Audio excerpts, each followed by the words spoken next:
बिस्मिल्लाहिर्रहमानिर्रहीम।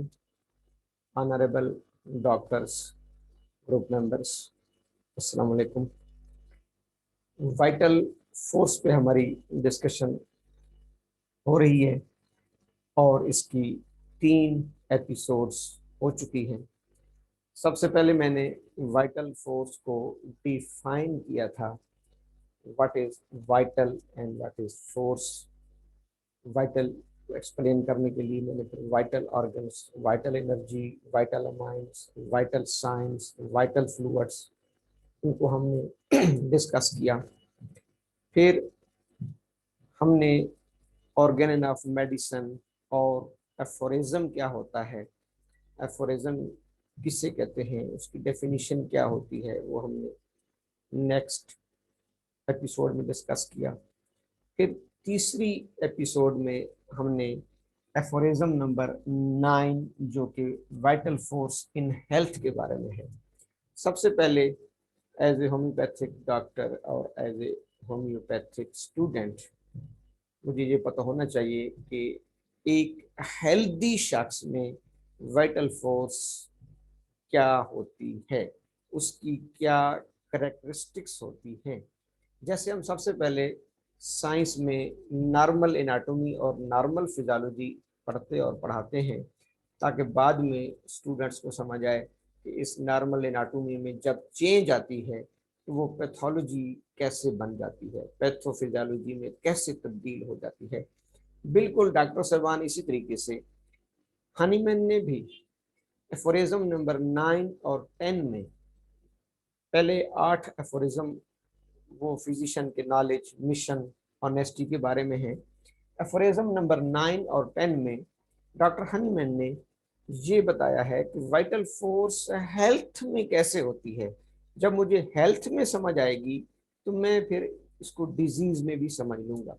फिर हम एफोरिज्म नंबर 11-12 पे जाएंगे, जिसमें यह है कि वाइटल फोर्स को डिजीज में क्या हो जाता है, डिजीज में ये कैसी होती है। अभी हम पढ़ रहे हैं कि हेल्थ में ये कैसी होती है। तो पिछले एपिसोड में, एपिसोड नंबर 3 में हमने ये इस एफोरिज्म को यहाँ तक डिस्कस किया था कि in the healthy condition of a man, एक सेहतमंद शख्स में द स्पिरिचुअल वाइटल फोर्स। पिछले एपिसोड में इस स्पिरिचुअल लफ्ज को मैंने एक्सप्लेन किया था कि ये क्या होता है। अब अगर आप गौर करें, ये बिल्कुल एक एक लफ्ज जो हनीमैन ने लिखा है अपने ऑर्गेनिन में, इसके अंदर पूरी एक स्टोरी है, पूरा एक समुंदर है। अगर हम इसको समझने की कोशिश करें, हनीमैन ने जैसे कहते हैं कि चुन चुन के मोती रखे हैं एफोरिज्म में। अब यहाँ पर एक लफ्ज यूज हुआ है, स्पिरिचुअल वाइटल फोर्स, ऑटोक्रेसी। आज हम इस लफ्ज को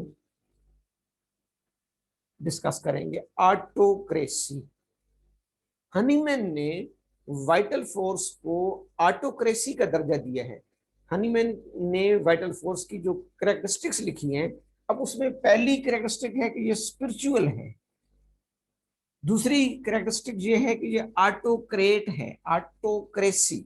ऑटोक्रेसी मैं बिल्कुल आसान कर दूं, आपने ये लफ्ज सुने होंगे आम फहम जनरल नॉलेज में, बैरोक्रेसी। बैरोक्रेसी यानी अफसरशाही, जिसे हम कहते हैं अफसरशाही, बैरोक्रेसी। एक बैरोक्रेट का कंट्रोल, एक बैरोक्रेट की हुकूमत, उसको कहते हैं बैरोक्रेसी। उस निज़ाम को क्या कहते हैं, बैरोक्रेसी। कि अगर अफसरशाही हो, आपने अपने मुल्क में ये लफ्ज काफी सुना होगा, जी बैरोक्रेसी ये कर रही है, बैरोक्रेसी नहीं चलने दे रही, बैरोक्रेसी ये जो है ना चाल चल रही है, तो इसको कहते हैं अफसरशाही। एक होता है डेमोक्रेसी, डेमोक्रेसी या डेमोक्रेसी, जमहूरियत। डेमोक्रेसी ये दूसरा निजाम है, जमहूरियत एक हो गई, बैरोक्रेसी एक है, डेमोक्रेसी, डेमोक्रेसी, जमहूरियत। जमहूरियत, जमहूरियत में ये होता है कि जैसे आपने पढ़ा था, government to the people, by the people, for the people. लोगों पर, लोगों के लिए, लोगों की हुकूमत। इसकी डेफिनेशन यही पढ़ी थी हमने कि लोगों के लिए, लोगों पर या अवाम के लिए, अवाम पर अवाम की हुकूमत, to the people, by the people and for the people, इसको कहते हैं डेमोक्रेसी, जिसमें एक मेजॉरिटी की राय को अहमियत दी जाती है। मेजॉरिटी की राय एक नुमाइंदा मुंतखब करती है और फिर वो पावर में आता है। ब्यूरोक्रेसी अफसरशाही के लिए यूज की जाती है। इन दोनों से खतरनाक लफ्ज है ऑटोक्रेसी।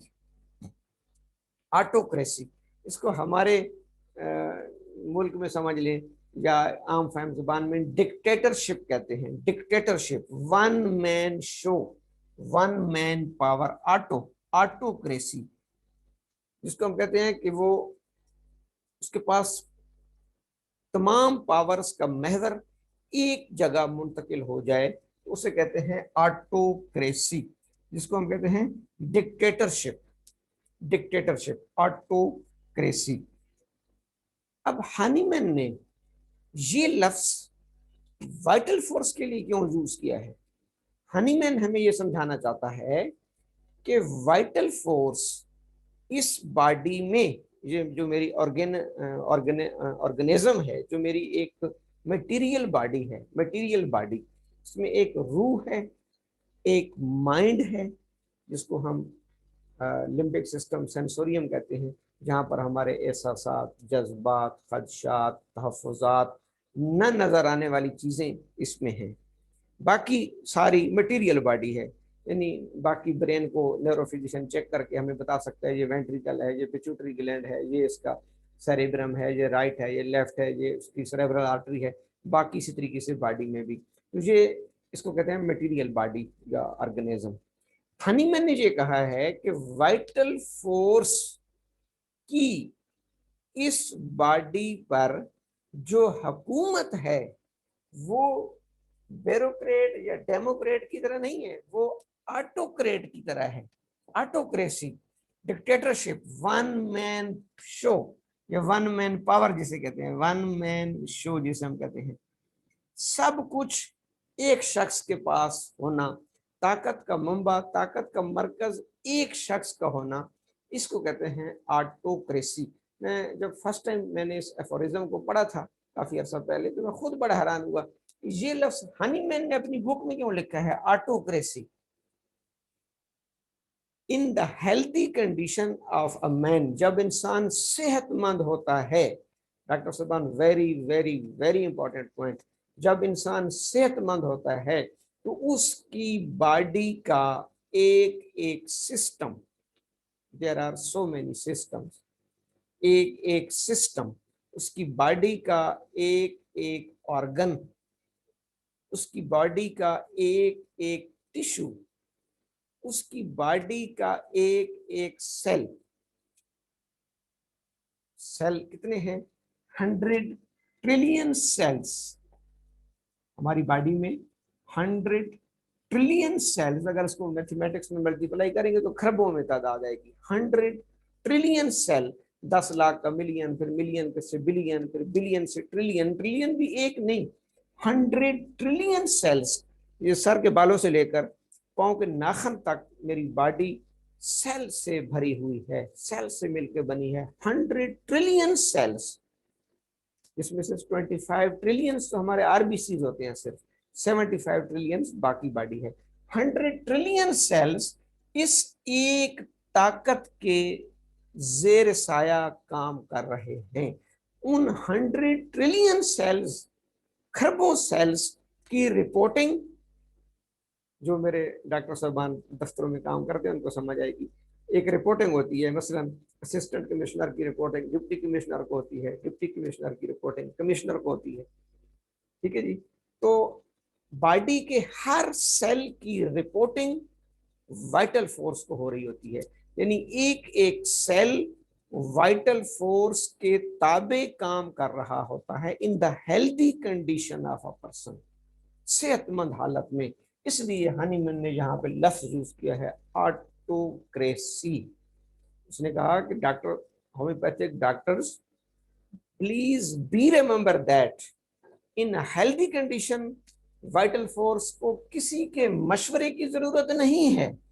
ये डेमोक्रेटिक फोर्स नहीं है, किसी के मशवरे की पाबंद नहीं है, कोई मेजॉरिटी का इत्तेमाद हासिल करने की पाबंद नहीं है, ब्यूरोक्रेट भी नहीं है। ब्यूरोक्रेट के लिए अपॉइंटमेंट चाहिए और उसको डिसमिसल भी होती है। ब्यूरोक्रेट को अपॉइंट किया जाता है, फिर उसको डिसमिस कर दिया जाता है, उसको शुकास।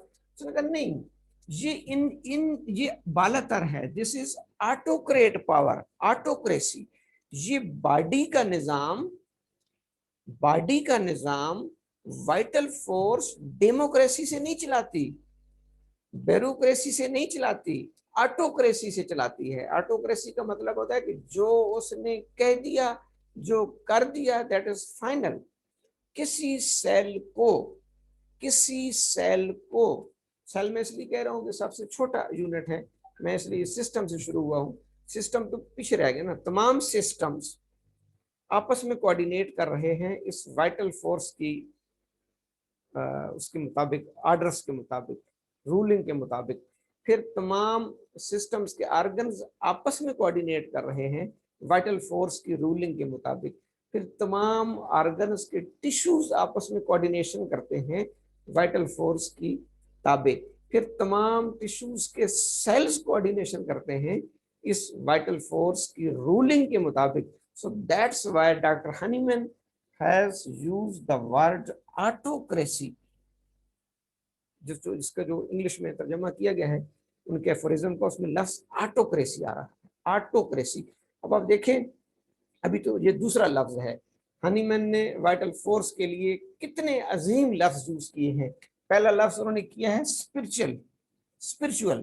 दूसरा लफ्ज उन्होंने यूज किया है ऑटोक्रेसी, जिसको आज हम एक्सप्लेन कर रहे हैं। अच्छा, सिर्फ सेल ही नहीं, सेल के अंदर जो स्ट्रक्चर होता है, सेल ऑर्गेनेल्स। डॉक्टर साहब, मैं इस वाइटल फोर्स पे इसलिए मेहनत कर रहा हूँ कि अक्सर हमें स्टूडेंट्स की फरमाइश होती है डॉक्टर्स की कि जी वो लोग हमसे पूछते हैं कि वाइटल फोर्स क्या है, तो हमें समझ नहीं आती कि हम क्या बताएं कि ये क्या है। वो तो फिर हम कह देते हैं कि ये पूरी बॉडी में है। तो थोड़ा सा इसको एक्सप्लेन करने की जरूरत थी। ये सेल है। सेल के जितने स्ट्रक्चर्स होते हैं वो उसके ऑर्गेनेल्स कहलाते हैं। मसलन उसका न्यूक्लियस, उसकी माइटोकॉन्ड्रिया, उसकी गोल्जी बॉडी, उसकी सेल मेम्ब्रेन, उसका साइटोप्लाज्म, उसकी एंडोप्लाज्मिक रेटिकुलम, उसके राइबोसोम्स, उसके लाइसोसोम्स, फिर उसके आगे क्रोमोसोम्स, फिर क्रोमोसोम्स पर जीन्स, फिर genes DNA, RNA, genetic material, ये तमाम एक सेल की कायनात होती है। तो वाइटल फोर्स तो न सिर्फ सिस्टम, बल्कि ऑर्गन, बल्कि टिश्यू, न सिर्फ सेल, बल्कि सेल के इन तमाम, ये सेल की एक पूरी कायनात है। इस कायनात को भी वाइटल फोर्स चला रही है ऑटोक्रेसी की तरह। अगर आप कभी सेल को पढ़ें तो इंसान की आंखें खुल जाती हैं। इसके अंदर जो न्यूक्लियस में जेनेटिक मटेरियल है वही सारा कंट्रोल कर रहा होता है। जेनेटिक मटेरियल आपका जो है उसके अंदर सॉफ्टवेयर है, वही सेल को बताता है कि आपने कब मरना है, एपोप्टोसिस में कब जाना है, आपने कब माइटोसिस में जाना है, आपने कब ग्रोथ करनी है, आपने कौन सी प्रोटीन्स बनानी है, कैसी प्रोटीन्स बनानी है। तो यहाँ से डीएनए और मैसेंजर आरएनए की सूरत में सेल के एंडोप्लाज्मिक रेटिकुलम को मैसेजेस जा रहे होते हैं। आज हम कहते हैं हमारी बॉडी के अंदर एल्ब्यूमिन है, ग्लोबिन है, ग्लोबुलिन्स हैं, there are so many proteins. तो ये तमाम वाइटल चीजें ये इस जेनेटिक मेकअप की वजह से बने, कहते हैं जेनेटिक मेकअप। हमें अपने वालिदैन ने, किसी भी शख्स को पेरेंट ने आंखें नहीं दी, उसको जेनेटिक मटेरियल दिया है, हाफ जेनेटिक मटेरियल। फिर आप देखेंगे वो जब इंसान वजूद में आता है तो लोग कहते हैं कि इसकी आंखें इसकी वालिद जैसी हैं, इसका चेहरा इसकी माँ जैसा है। बल्कि लोगों के चलने का स्टाइल वालिदैन से मिलता है, लोगों के बोलने का स्टाइल, लोगों की जहानत। तो ये तमाम चीजें जेनेटिक मटेरियल कंट्रोल कर रहा होता है। और जेनेटिक मटेरियल किसकी कोऑर्डिनेशन में होता है? ऑटोक्रेसी में, वाइटल फोर्स की ऑटोक्रेसी में होता है। अब हमें समझ आई कि वाइटल फोर्स इस न्यूक्लियस के अंदर भी हुक्मरान है, फिर इस सेल के अंदर भी हुक्मरान है, फिर वाइटल फोर्स एक सेल और दूसरे सेल के दरमियान कोऑर्डिनेशन कराने की हुक्मरान है। फिर इस तरीके से ये टिश्यू बन जाएंगे। फिर एक टिश्यू से, एक धागे से दूसरे धागे के दरमियान कोऑर्डिनेशन कराती है, आर्गन बन जाते हैं। फिर एक आर्गन से दूसरे आर्गन के दरमियान कोऑर्डिनेशन बनाती है, तो सिस्टम बन जाता है। फिर एक सिस्टम को दूसरे सिस्टम के साथ कनेक्ट करती है, तो ऑर्गेनिज्म बन जाता है। यूं वाइटल फोर्स डेमोक्रेटिकली या ब्यूरोक्रेटिकली एक्ट नहीं कर रही होती, but vital force is acting as autocrat. Autocrat, ये ऑटोक्रेट फोर्स है, किसी के मशवरे की पाबंद नहीं, किसी से ये ओपिनियन नहीं लेती, हेल्थी कंडीशन में। और देखिए कितनी बड़ी चीज है, मैंने कहा ना इंसान के अंदर 100 ट्रिलियन सेल्स हैं, लेकिन सेहत की हालत में आपकी आंखें सही देख रही हैं, आपके कान सही सुन रहे हैं, आपकी नाक सही स्मेल कर रही है, आपका स्टोमक सही डाइजेस्ट कर रहा है, आपका किडनी सही फिल्ट्रेशन कर रहा है, आपका लिवर सही मेटाबॉलिज्म कर रहा है, आपका ब्रेन सही मैसेजिंग सिग्नलिंग दे रहा है। तो ये किसकी वजह से? उसको एक ऑटोक्रेट पावर कंट्रोल कर रही है, that is called vital force. उसके ऊपर सुपर है रूह। मैंने पिछले लेक्चर में बताया था ना, vital force is different from immunity and रूह। वाइटल फोर्स ना तो रूह है ना इम्यूनिटी है। इसको इंशाल्लाह मजीद हम कंटिन्यू करेंगे नेक्स्ट लेक्चर में। इससे अगली डेफिनेशन, इससे अगला लफ्ज जो है उसको हम एक्सप्लेन करेंगे। यहाँ मैंने बड़े ही, जैसे मैंने कहा कि चुन चुन के फूल रखे हैं यहाँ पर, एक एक लफ्ज के अंदर पूरी पूरी किताब लिखी जा सकती है। Thank you. अस्सलाम।